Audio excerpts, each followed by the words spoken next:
have crossed over to the other shore of the patience relating to the profound Dharmas. Sastra. What are the profound Dharmas? 1. The 12 causes and conditions are called Gambhira Dharma. Thus the Buddha said to Ananda, the 12 causes and conditions are profound, difficult to probe and difficult to understand. 2. Also, we call Gambhira Dharma the breaking of the thread of the 62 wrong views relating to the past and the future. Thus the Buddha said to the bhiksus, the foolish, ignorant person who wants to praise the Buddha finds only meager praises. In order to praise the Buddha truly, one should praise the purity of the precepts, renunciation of desire, the profound doctrine, difficult to sound and difficult to understand. Here the Fan Wang King, Brahmajala Sutra, should be discussed fully. 3. The 3 gates of deliverance are also called as the Buddha said in the Prajnaparamita.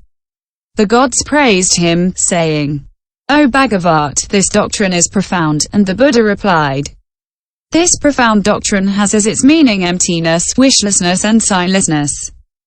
4. The explanation of the nature of all dharmas is also called Gambhira Dharma, the true nature, indestructible and immutable.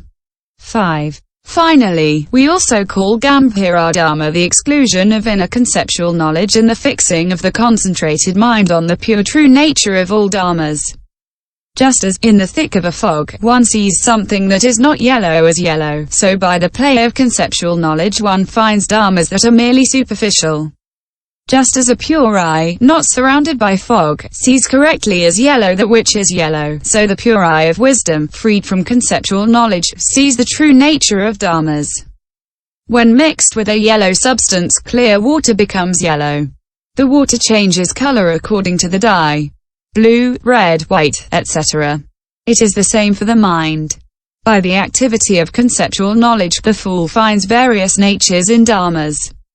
Seeing that the true nature of dharmas is neither empty nor non-empty, neither existent nor non-existent, and penetrating deeply into this doctrine without deviations or blockage, this is what is called having crossed over to the other shore of the acquiescence relating to profound dharmas. Paramgata means having obtained the Gambhira Dharma. When this acquiescence is full, complete and without obstacle, one has reached the other shore. 11. Vasaradhya Prapta. Sutra. They have obtained the fearlessnesses. Sastra. The Bodhisattvas are endowed with the 4 Vasaradhyas. Question. The Bodhisattvas have not done what had to be done, and have not acquired omniscience. How can the sutra say that they have acquired the 4 Vasaradhyas? Answer. The Vasaradhyas, the fearlessnesses, are of 2 types. The Vasaradhya of the Buddha and the Vasaradhya of the Bodhisattva. These Bodhisattvas do not possess the Vasaradhyas of the Buddha, but they have acquired those of the Bodhisattva.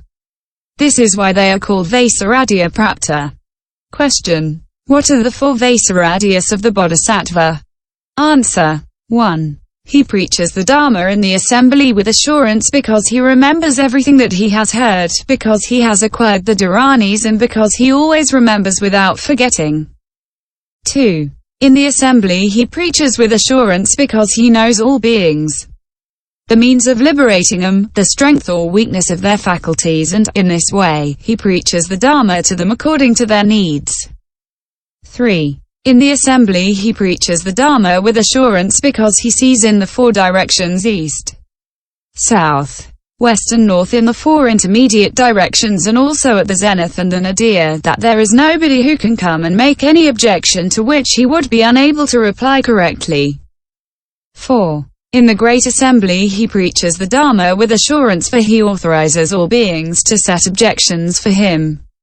He answers appropriately according to their wishes, and he is able to cut through the doubts of all beings. 12. Narikama Samatikranta. Sutra. They have passed beyond the works of Mara. Sastra. 1. There are 4 kinds of Maras. A. The affliction Mara. B. The aggregate Mara. C. The death Mara. D. The Son of God Mara, chief of the Parinirmita Vasavart and gods. By attaining the state of Bodhisattva, these Bodhisattvas have destroyed the Klesa Mara. By acquiring the Dharmakaya, they have destroyed the Skandha Mara. By being always one-pointed, by not adhering to any sphere, and by entering into the immovable concentrations, they have destroyed the paranirmita Vasavata Deva Putra Mara. This is why it is said that they have passed beyond the works of Mara. 2.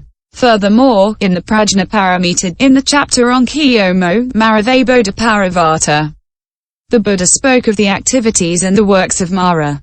When one has completely gone beyond the activities in works of Mara, or one merits the epithet Marakama Samatikranta.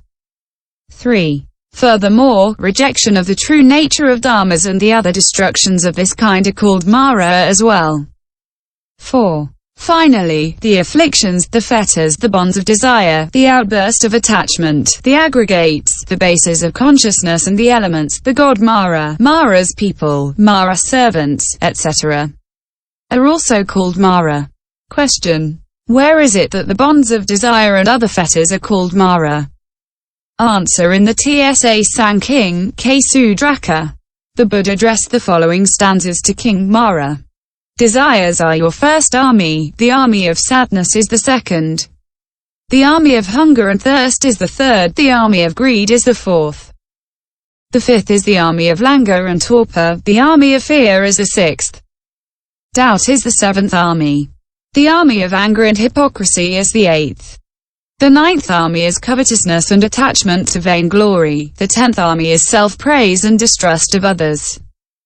These are your armies. No person in the world or any god can destroy them. By the power of wisdom's arrow, by cultivating concentration and wisdom, I will smash your army, O Mara, like a clay pot.